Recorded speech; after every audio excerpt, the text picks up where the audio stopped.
Bailamos al ritmo del bullerengue. Cantamos en guaraní. Nos saludamos en mapudungún. Tejemos palabras al derecho y al revés. Y seguimos caminando con nuevas preguntas. ¿Cuántas formas de decir quiénes son? De pueblos y caminantes. Ya se viene el contrapunto, presten toda su atención. Arranque con su razón, yo lo escucho atentamente, pa' cantar sencillamente lo que dicte el corazón. De pueblos y caminantes. Pensamos que la cultura viene a ser la levadura del pan de la libertad. Pueblo con identidad no vive en la noche oscura.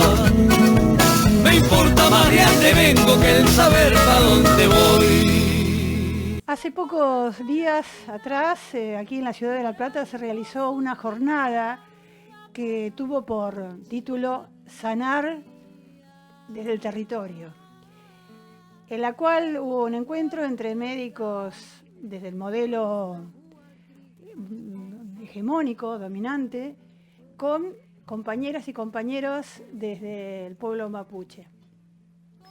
Y era una actividad que nos generó muchas preguntas, entonces nos pareció que era la ocasión para conversarlo con ustedes que nos acompañan e invitar a una de las voces referentes en esa jornada, como es Verónica Aspirós Cleñán. Ella es mapuche, es politóloga e investiga en el área de salud colectiva, un campo que nosotros queremos saber qué resonancias tiene, qué temáticas aborda. Y para eso estamos en comunicación con Verónica, que en este momento está en Los Toldos, ¿verdad? Hola Verónica, bienvenida a De Pueblos y Caminantes. Mari, a todos los radioescuchas de Pueblos y Caminantes. Uh-huh. Acá estamos junto con Patricia Ledesma, que es integrante también del equipo del programa, que vino un ratito a acompañarnos en esta charla y que fue parte también de aquella jornada, desde los lenguajes artísticos. Mari, ñaña. Mari, tacuifi.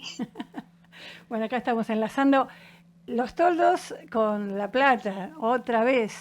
Así que ya sabés que tenemos muchas cosas para conversar, para preguntarte, preguntas que son las que mueven este programa. Siempre las preguntas que nos ayudan a caminar. ¿Mm? Así es, preguntas sin respuestas, preguntas que nos dejan caminando, latiendo cercanamente. Nos hacen pensar. Vero, ¿estás en Los Toldos? Estoy en Los Toldos, sí, en la comunidad, en el campo, hace mucho frío hoy, está soleado, pero está fresco. Bien, en la comunidad Epulafquén, ¿no? En nuestra comunidad de Pulafquén, que tiene la mitad de la comunidad vive en el área rural y la mitad vivimos acá en el área urbana. Bien. O sea, yo vivo en el campo, pero hay parte de la comunidad que vive en la ciudad. Claro. Y de este tema que es el que vos te dedicás, la salud colectiva, bueno, la primera pregunta que nosotros queremos ir caminando junto a vos es, bueno, ¿cómo se vincula, cuál es la concepción de salud que viene desde la cosmovisión mapuche, para poder entender cómo es que se puedan dar o no estos diálogos con el modelo dominante, con el modelo hegemónico? ¿Cómo se concibe la salud desde la cosmovisión y la cultura mapuche? Vaya pregunta. En el pueblo mapuche la palabra salud no existe como tal, sino que lo que referencia a estar bien o mal vivir o bien vivir es el concepto del cumé felén o cumé monien, en contraposición al huesa felén o huesa monien, es vivir mal o vivir bien. Y esto tiene como 3 dimensiones. La primera tiene que ver con la relacionalidad que tiene la persona, el Che, con el Littrofi Monien, con la biodiversidad o con todo lo que tiene vida a nivel planetario. La otra es la relación o la vincularidad que tiene con su comunidad. Y por último es la relación que esa persona tiene al interior de la familia, como, digamos, como un cuerpo social, un cuerpo político que alimenta su cuerpo físico, su cuerpo emocional, su cuerpo mental, y que es en este presente gracias a su cuerpo ancestral. Uh-huh. Entonces, la salud mapuche no puede expresarse desvinculada del territorio primero, luego de la relación que construye al interior de la familia y esa familia en relación al Lofche, que sería la comunidad de 15 o 20 familias que están entroncadas parentalmente.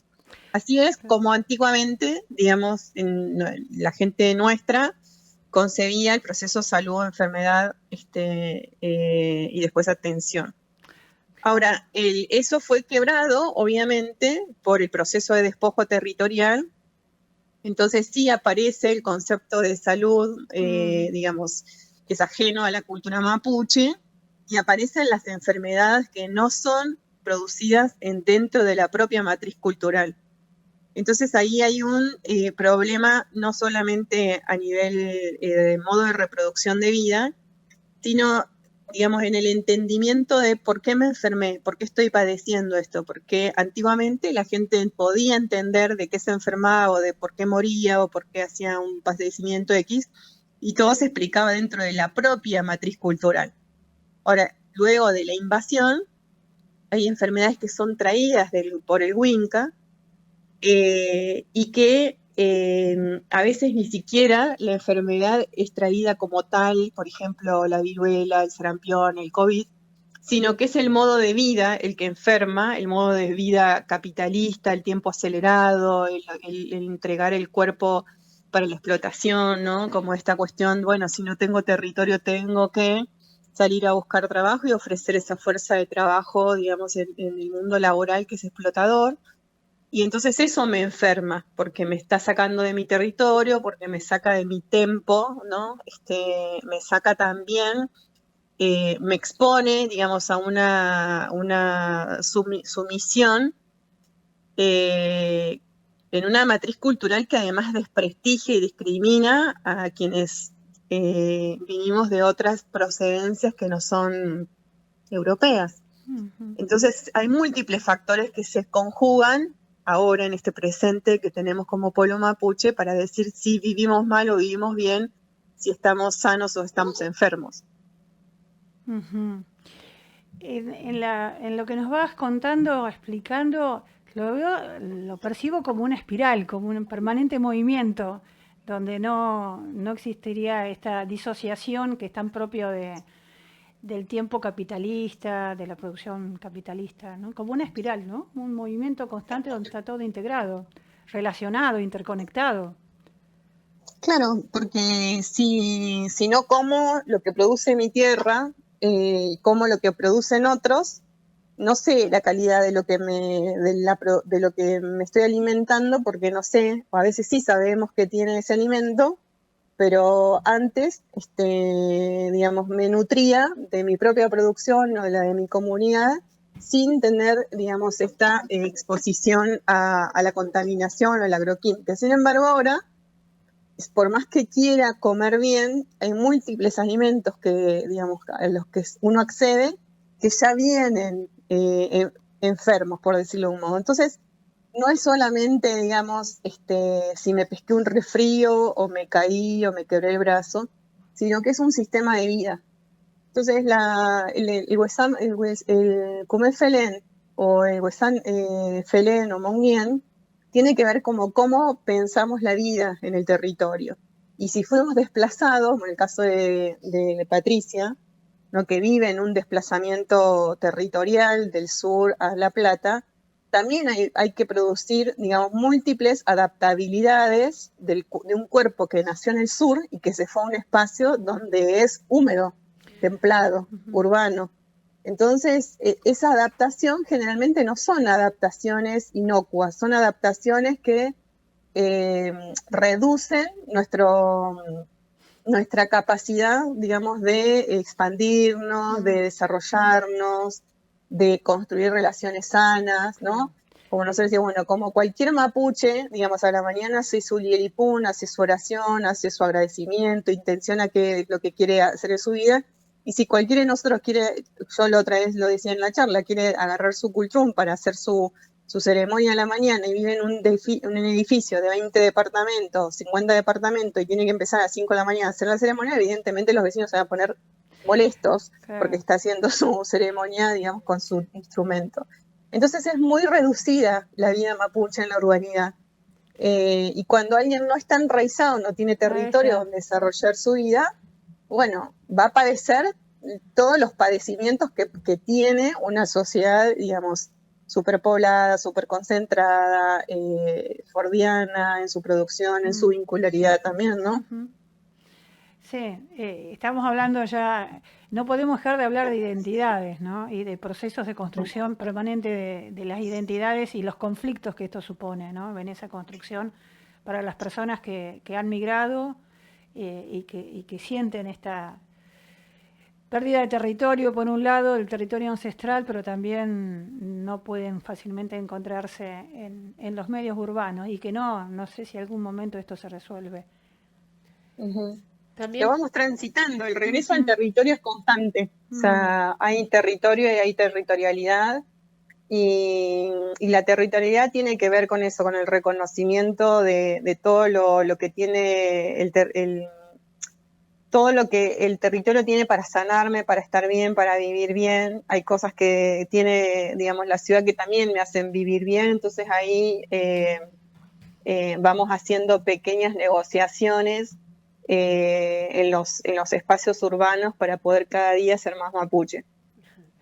Qué bueno lo que estás comentando, y pensar también que estas migraciones a veces podrían ser voluntarias, que uno pueda elegir mudarse, cambiarse de lugar, y otras veces, la mayoría de las veces, son forzadas. Y hay un modo de forzar la migración hace 100 años, y hay un modo en la actualidad de forzar estas migraciones que no son reconocidas como tales, pero que sí hacen daño al cuerpo, al concepto de buen vivir, a generar estos vínculos sanos, estos vínculos necesarios también, como estás diciendo. Sí, creo que hay muy poco margen de decisión, sobre todo para los pueblos que hemos sufrido el genocidio, de cómo reconstruir la vida en la desterritorialización. Hay pequeños márgenes en los que nos podemos mover, pero la capacidad, digamos, de elegir es reducida, ¿no?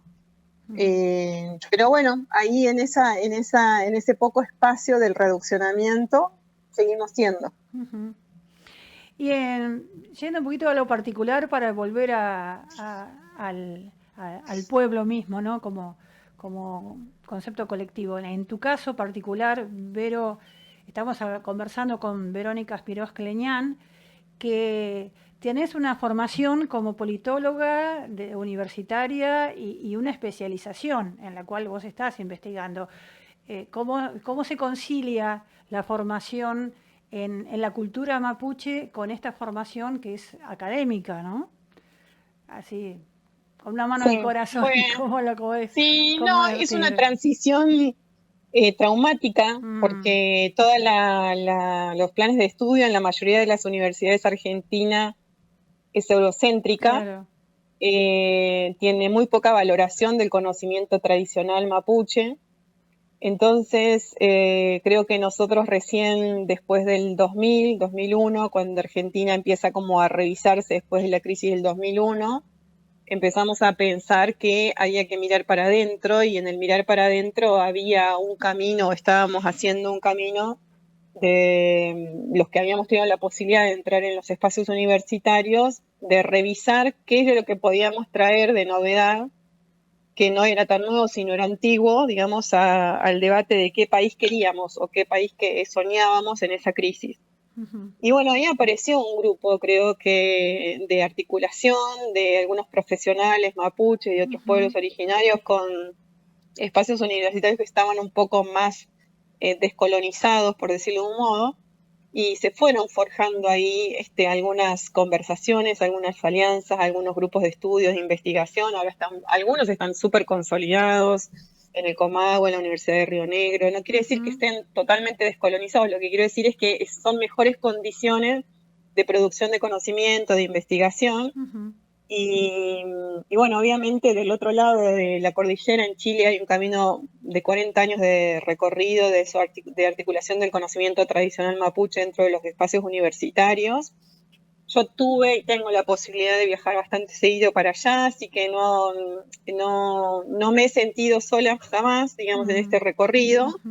Y precisamente por eso, digamos, intenté a partir del 2018, junto a otras compañeras, formar una organización que se llama Tejido de Profesionales Indígenas para iniciar estos diálogos de saberes y de diálogos de saberes epistémicos, y como otras formas de producir conocimiento, podemos traer soluciones a políticas públicas, soluciones a conflictos sociales que hay actualmente, y a partir de ese diálogo de saberes y ese diálogo interepistémico se pueden ofrecer soluciones para que obviamente ni de un lado de la ciencia más positivista ni de un solo conocimiento tradicional los puede resolver, sino tiene que ver con eso, con el intercambio de conocimiento para producir una síntesis que pueda aportar, colaborar, disminuir, digamos, padecimientos de la población. En el caso nuestro, mío en particular, mapuche, yo estoy haciendo epidemiología mapuche,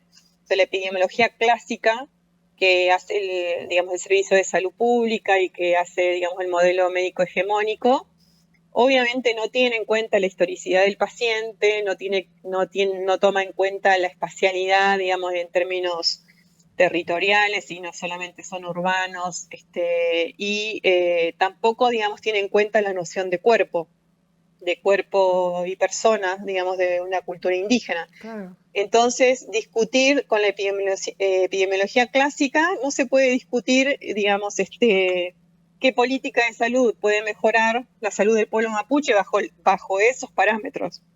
Entonces, para oponer, digamos, otros parámetros con los cuales se puede medir el proceso de salud, enfermedad, atención, cuidado, es desde la propia episteme. Y ahí, bueno, entonces me embarqué en un doctorado, no por colgarme una cucarda, sino porque necesitábamos producir evidencia, digamos, dentro de la lógica cientificista, que probara que nosotros también tenemos una epidemiología propia, que producimos conocimiento con una epistemología propia, y que a partir de eso podemos entrar en diálogo con la epidemiología clásica y proponer soluciones. ¿no?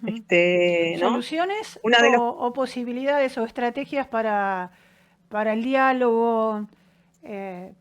Soluciones, porque, por ejemplo, porque el problema de la comunicación en salud, si yo tuve un COVID, una pandemia con un COVID, y solamente la lengua en que se comunicaban, cuáles eran las formas de protección para no contagiarse, y una población que tengo el 80 o el 90% de la población que habla wichí, no soy efectivo en reducir la mortalidad como Estado. Pero si yo cambio el paradigma de la comunicación y pienso que hay un otro que piensa distinto, que habla distinto, que come distinto, que percibe su cuerpo distinto, entonces tengo que preparar al menos para generar una buena gestión en salud, pensar qué tipo de política diferenciada, de discriminación positiva puedo hacer para esa población. Entonces nosotros desde las ciencias sociales y desde la salud colectiva le estamos aportando o vamos aportando soluciones a mejorar una política de salud que resuelva algunos problemas de salud de la población mapuche. Por ejemplo, cuando yo pongo en tensión y pregunto al Estado qué cantidad de población mapuche o niños o bebés nacen mapuches al año en Neuquén, en Río Negro, en Chubut o en Los Toldos o en la provincia de Buenos Aires, y no hay dato, ¿cómo voy a comparar la mortalidad neonatal o perinatal entre argentinos y mapuches o entre huichís y com si no tengo el dato? O sea, la única forma que explica eso el Ministerio de Salud es murieron tantos en tanto la categoría es pobre, periurbano. Bueno, no explica eso. Entonces, sí, haciendo una pausa para seguir en este camino, Vero. Aquí en provincia de Buenos Aires es importante el número de bonaerenses de origen mapuche, pero que no se reconocen como tal. Por un lado, ¿no? Damos cuenta de esa realidad, ¿no? Por un lado, porque si no hay un imaginario de que aquí en esta provincia somos todos criollos y no hay población originaria, olvidando también que además hay desplazamientos de mucha población que viene desde las provincias que eran originariamente, mayoritariamente indígenas y ya no lo son. Y, bueno, pero que población mapuche existe acá importante, ¿no? Numéricamente en provincia de Buenos Aires. Es la población originaria de la provincia de Buenos Aires, debajo del río Salado, es todo mapuche. Claro. Entonces, la gente no asume su identidad porque no hay una política estatal, institucional, que favorezca el proceso identitario. Claro. Entonces, en la escuela desde que iniciase el jardín, no sé ahora si habrán reformado o no la planilla de inscripción, pero hasta cuando inició mi hijo no se le preguntaba el origen, ni se le preguntaba qué lengua hablaba. Es más, mi hijo se llama Calfunian y teníamos que explicar que se escribía de una manera diferente a que se pronunciaba y había que explicar el significado del nombre. Entonces, si un niño entra al jardín desde nivel inicial y tiene que explicar quién es, y le tiene que explicar a una maestra cuál es su origen, y además eso no se documenta en ningún dato estatal u oficial, ¿qué ganas va a tener un niño de contar su vida y de su identidad y sus comidas y tener su orgullo? Si no le está permitido ni desde su nombre. Lo vamos a averiguar, pero por lo que tengo hasta el momento como dato es que solamente se pregunta dónde nació el alumno, el estudiante. Sí, en la solamente como lugar, ni siquiera como identidad, bueno, ¿no? Por eso mismo lo digo, hay mucha población mapuche en la provincia de Buenos Aires que no se reconoce mapuche porque no hay un ámbito, no hay una política ni cultural, ni lingüística, ni educativa, ni sanitaria que favorezca los procesos autoidentificatorios. Ahora, no es lo mismo cuando yo le pregunto a una persona por su diversidad sexogenérica. Claro. Quiere decir que el colectivo, digamos, de las diversidades sexogenéricas han sido mucho más asertivos, han tenido mucho mejor impacto en términos de resultados en la política pública porque se han vuelto visibles. En cambio, nosotros no. Entonces ahí hay que hacer un gran cuestionamiento, primero al movimiento indígena o al movimiento mapuche, que pasa en diálogo con las instituciones estatales, y el otro cuestionamiento es por qué dentro de las instituciones estatales son tan receptivos a las diversidades sexogenéricas y no a las diversidades socioculturales. Y relativamente también. ¿Vas a comentar algo, Patricia, al respecto? Es muy difícil comentar, es muy difícil seguir los pasos de Vero. Pero acá en la provincia de Buenos Aires el diseño curricular incorpora la educación intercultural en nivel inicial. Sin embargo, no está reglamentada la resolución 110, creo que es, o 119/10 de la educación intercultural bilingüe. Aún no está en la provincia de Buenos Aires, lo cual no permite capacitaciones propias para la enseñanza en escuelas de nivel inicial, primaria, superior. Pero y aún así, también agrego, se lo considera como un tema que sea adicional, digamos, no como un atravesamiento. Y esto está pasando en los institutos de formación docente. No Totalmente. Como un atravesamiento de toda la formación, sino como un contenido más que puede abordarse o no abordarse, pero que queda en definitiva como una mirada superficial y folclórica, en definitiva, ¿no? Bueno, pero volviendo al camino que nos estaba llevando con respecto a esto de cómo puede dialogar la concepción de persona, de pueblo, de cultura, de la vida, desde el conocimiento mapuche, con los modelos biomédicos, académicos, científicos, que son los que predominan en nuestra cultura, ¿no? Los que tienen jerarquía y prestigio, además. Sí. Porque lo que viene desde pueblos originarios está considerado hasta como una superchería, una superstición, o una práctica. Bueno, precisamente ese es nuestro rol, ¿no? Como profesionales, digamos, en mi caso mapuche, ¿no? De achicar esas asimetrías en el imaginario de los funcionarios públicos. En un principio, digamos, estamos en las mismas condiciones, no solamente de dialogar, sino de proponer.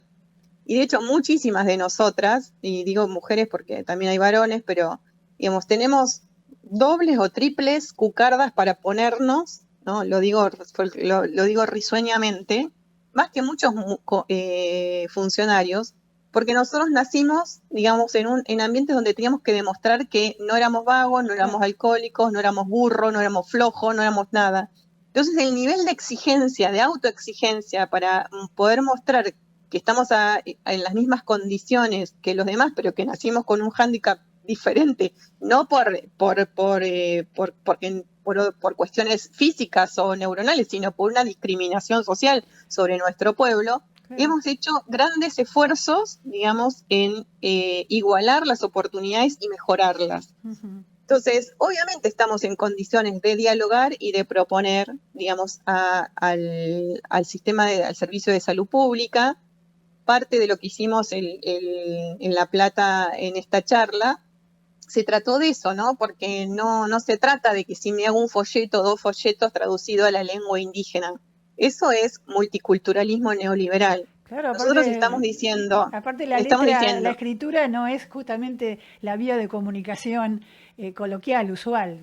Tal cual. Hay que saber. Nosotros estamos diciendo, si alguien está internado, se puede modificar una dieta hospitalaria, se puede modificar el espacio o la orientación en que está una cama.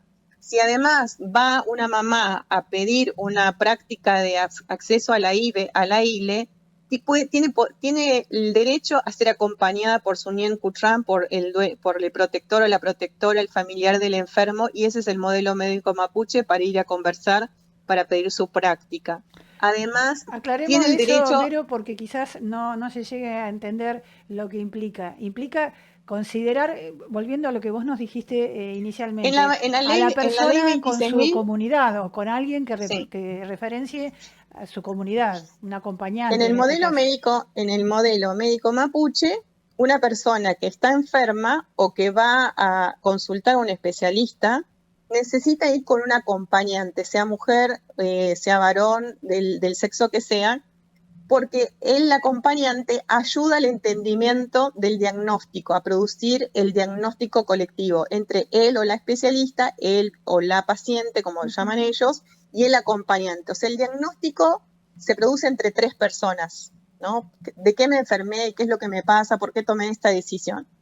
En la ley de interrupción voluntaria del embarazo, legal del embarazo, dice que solamente puede entrar una mujer con el especialista o el médico. Entonces ahí hay una tensión entre lo que dice la ley, porque está escrita para blancos y blancas, y por más que se digan progresistas, y el modelo médico mapuche, que necesita ir a pedir una práctica de esta, pero para eso necesita sentir que hay alguien que la está acompañando respetando sus normas culturales, sus usos y costumbres. Entonces, cuando nosotros vamos a entrar en diálogo con cualquier sector de salud sexual y reproductiva o servicio de salud, queremos contar que esto no es una transgresión a la ley, sino es un derecho específico de las mujeres que pertenecemos al pueblo mapuche o a pueblos originarios para tener una atención de calidad, ¿no? Lo mismo puede pasar, puse otros ejemplos de, por ejemplo, si yo voy a una mamá que es monolingüe migrante o huichí, o a una mamá que está en Derqui, en el Gran La Plata o en Marcos Paz, y vino recién de Chaco, vino recién de Formosa, y lleva a su nene que habla bastante mal el castellano, y ella también habla bastante mal el castellano. Entonces el pediatra va a entender lo que va a entender de lo que la mamá le quiere explicar y la va a atender como chorizo, ¿no? Porque tiene que atender muchos. Pero en el acto médico, la mamá o el niño necesita ser atendido y escuchado, necesita más de media hora para explicar por qué se enfermó, qué es lo que le pasó, bueno, demás. Pero además, si no se puede expresar bien, no hay un facilitador cultural que haga a la vez de lenguaraz o intérprete cultural. Y eso es una cuestión que tiene que resolver el servicio de salud. No le puede pedir al médico que sepa todas las lenguas, y nadie le está obligado a saber todas las lenguas. Lo que está obligado es a recibir o a dar o a brindar o garantizar una atención de calidad. Y la atención de calidad se hace en la lengua predominante del usuario, del paciente. No puede hacerse, ¿no? Ahora, ahí la doble vara. Cuando venían las rusas, que venían hace 2 años embarazadas, iban a atenderse a las postas sanitarias, todos se desvivían por ir a atender a las rusas, ¿no? Porque además de ser exóticas, ¿no? Venían con la billetera en los bolsillos. Nadie se desvive por ir a atender una cholita. Entonces, ahí hay cosas estructurales que atender en el servicio de salud para que un servicio de salud sea de calidad. Okay. Ahora, la diferencia entre las rusas y la cholita es que los estudiantes o los residentes podían tener acceso a un translator, a un traductor en Google, y más o menos, si le cazaba la onda de lo que estaba diciendo la rusa, podía llegar a escribir algo para entender algo o traducir de lo que estaba diciendo. No es el caso de las lenguas nuestras, las lenguas minorizadas. No hay un translator en Runasimi, en Com, en Wichí, accesible en San Google.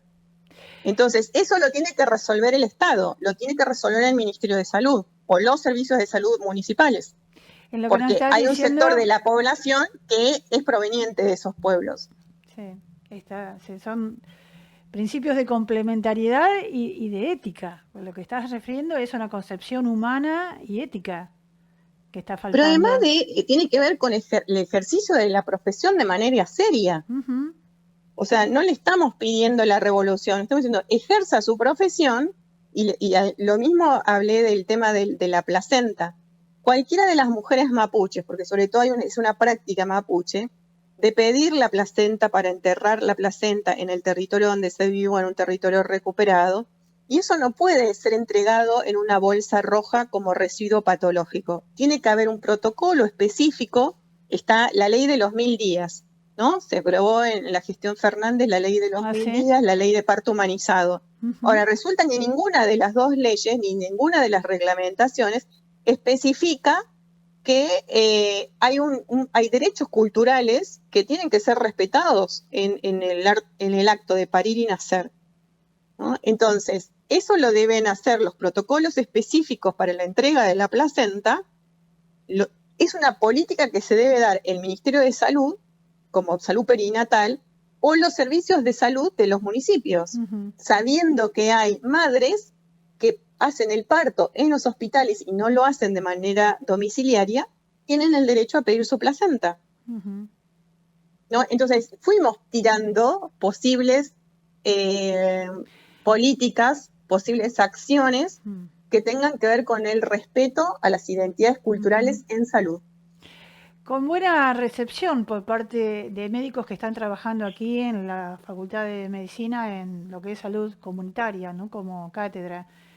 Médicos que están asociados, que ya están trabajando colectivamente, pero ¿hasta dónde y con qué posibilidades reales de llevarlo al territorio? ¿Cómo lo ves vos? Bueno, ahí nosotros iniciamos, no es la primera vez que hacemos actividades con la Asociación de Medicina General de la provincia de Buenos Aires. Creo que la gestión actual de Diego Torino tiene una mirada particular sobre el diálogo intercultural, por su historia de vida, creo que tiene que ver. Ahora, una asociación es un actor político, pero no es la autoridad de aplicación en salud. Entonces, nosotros, podemos tener muy buenas conversaciones, sabemos que tienen capacidad de incidencia. Nosotros vamos a hacer una propuesta ahora el 2, y 3 y 4 de septiembre se va a hacer el congreso de la Asociación de Medicina General ahí mismo en la Ciudad de La Plata. vamos a hacer una propuesta de seminario y de políticas sanitarias para pueblo mapuche. Esperamos que, digamos, que no solamente, digamos, tomen los seminarios, sino que además eso los interpele de modo de hacer modificaciones en las políticas. Para mí estuvo muy bien, digamos, la conversación también con las cátedras universitarias que se van abriendo a comprender que la interculturalidad no es un eslogan, ni es un encuentro, como decía, dice todo encuentro es intercultural, es un sanitarista muy conocido argentino. Y bueno, si yo sigo repitiendo que todo encuentro es intercultural, estoy escondiendo la simetría de poder. Claro, volvemos a la mirada superficial, romántica o no armónica. Por eso, bueno, como una mirada armónica mismo, que es un preconcepto respecto a lo que es la interculturalidad, ¿no? Como el diálogo de saberes tal cual. Y armonía, encuentro de culturas y todo queda igual. No se rompe. Claro, hasta ahí llegaron, ¿no? Y yo creo que un poquito hasta ahí llegaron. Sí. Y bueno, hasta ahí llegaron, se pusieron un poco perezosos porque desde el 92 hasta ahora siguen repitiendo lo mismo, y me parece que nosotros venimos con otra impronta, venimos con otro empuje, venimos con otra fuerza, y no imponer, simplemente a cuestionar y ofrecer soluciones, porque no es que tiramos piedras y decimos, no queremos esto y no sabemos qué queremos. No, nosotros tenemos clarísimo lo que queremos y hemos propuesto, ¿no? En tales áreas. En la parte de estadística también hemos propuesto la incorporación de la variable étnica en todos los sistemas de información para visibilizar estadísticamente que hay una otredad que nos habita, más allá que le pese a quien le pese en la provincia de Buenos Aires. Entonces me parece que hemos desplegado un abanico de posibilidades que, bueno, el que entienda de gobernabilidad y el que entienda de la buena gestión en salud lo va a tomar. Y el que no lo entienda, y bueno, pobre, será como alguien más que ocupó un lugar en una cartera ministerial y nada más. Había presencia interesante de estudiantes en esa jornada, en esa charla. Sí, hermoso. Sí, con una muy buena actitud. Actitudes muy abiertas. Ahí donde está lo importante incidir, ¿no? El semillero. El semillero, sí. El semillero, sí, la verdad que fue para mí sorprendente porque así como muy bonitas las preguntas, me parecieron así muy genuinas, me pareció que, digamos, se abrió todo un campo para ellos, ¿no? Donde la medicina mapuche no es brujería, sino es algo que les resulta curioso entender, dónde se aprende, cómo se aprende. O sea, hicieron preguntas interesantes y eso habla bien, digamos, de los estudiantes como que no tienen una mirada tan biologicista sobre la salud, sino que van pensando, digamos, la salud en términos colectivos. Antes que se vayan enquistando los prejuicios, ¿no? A lo largo de la formación futura. Sí. Fue importante también que hablaran de estos saberes, en tu caso, como en el caso de Patricia Ledesma, desde las historias personales, para desmistificar, ¿no? Porque la mayoría hemos estado en algún momento en contacto con alguna persona que cuenta con esos saberes, pero se los hace, se los transmite, se los comparte en actos solidarios, en una cocina, en una parte, pero en realidad todos estamos de alguna manera o de otra en diálogo con personas que poseen esos saberes y, bueno, pero que tienen que empezar a estar en un lugar relevante, ¿no? Darle importancia. Y esto que pudieran haberlo contado desde sus propias experiencias personales fue también muy importante. Fue muy rico desde allí. Sí, yo creo que la posibilidad de compartir el recorrido, tanto Pati como yo, de lo que hemos construido, se comparte como un acto de generosidad, pero también un acto amoroso hacia los que no conocen la cultura mapuche, ¿no? Porque quien conoce la cultura mapuche no puede no amarla. También nos preguntamos por otros pueblos, ¿no? Otros pueblos, otras culturas, otras identidades que también han construido históricamente una concepción del buen vivir integral, desde el territorio y que están en este momento siendo vapuleados, despojados justamente de sus lugares ancestrales, ¿no? En este momento mucho más fuerte que en todos estos años, ¿no? Mucho más.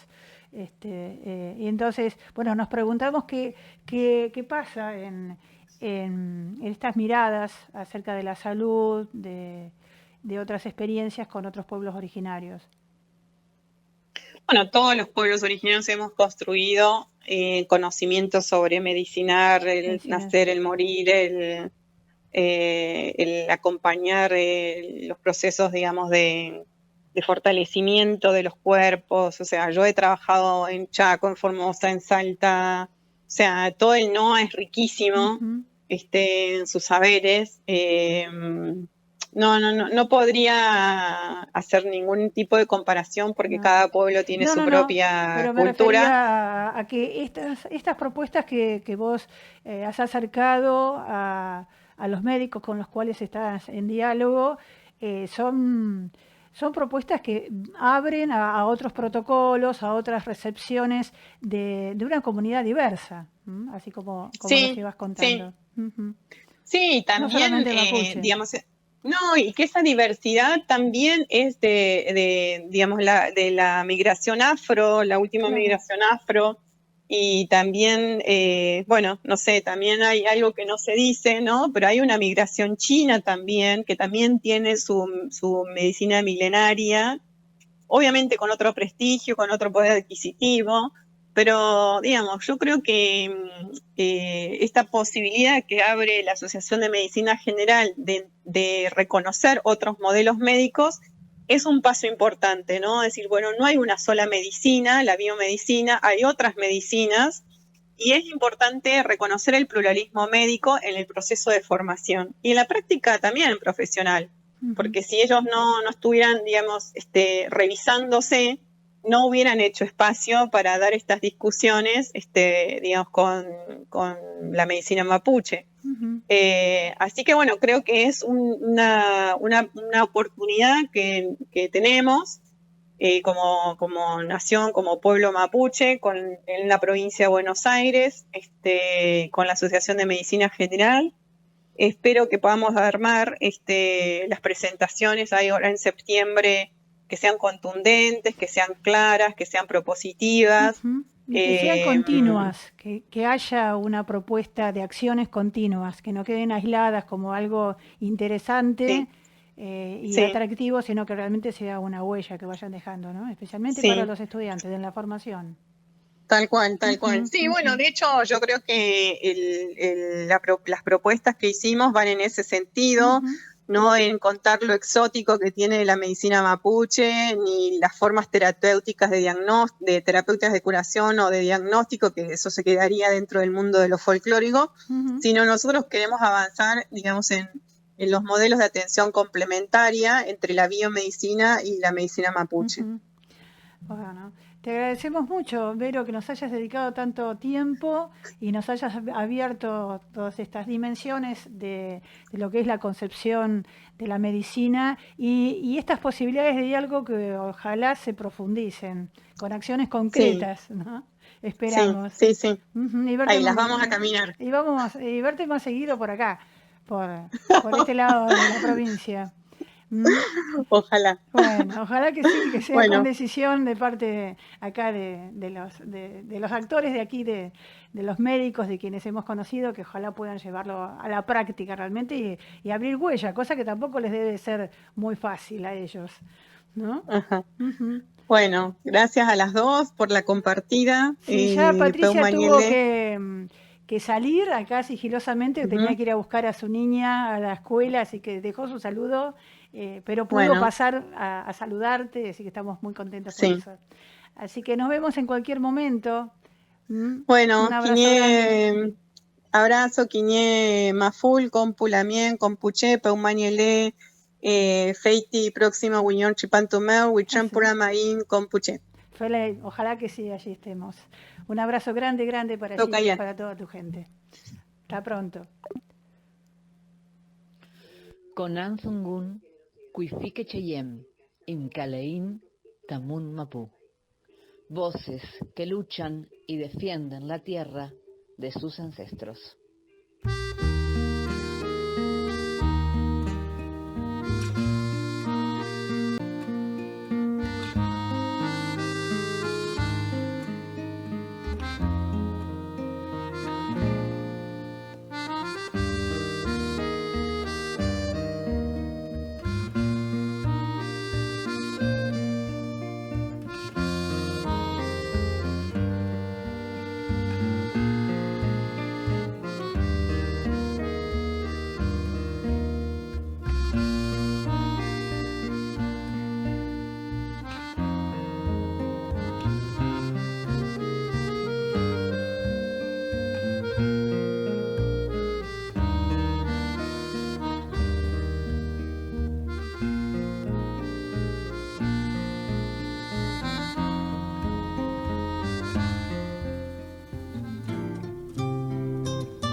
De pueblos y caminantes.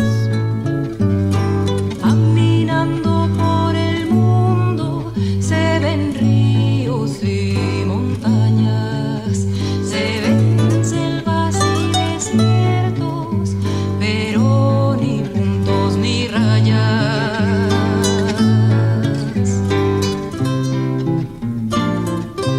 Nos volveremos a encontrar la próxima semana en esto que es De pueblos y caminantes. El próximo miércoles a partir de las 16. Y así entre todos los pueblos, raya y punto, punto y raya. Con tantas rayas y puntos, el mapa es un telegrama.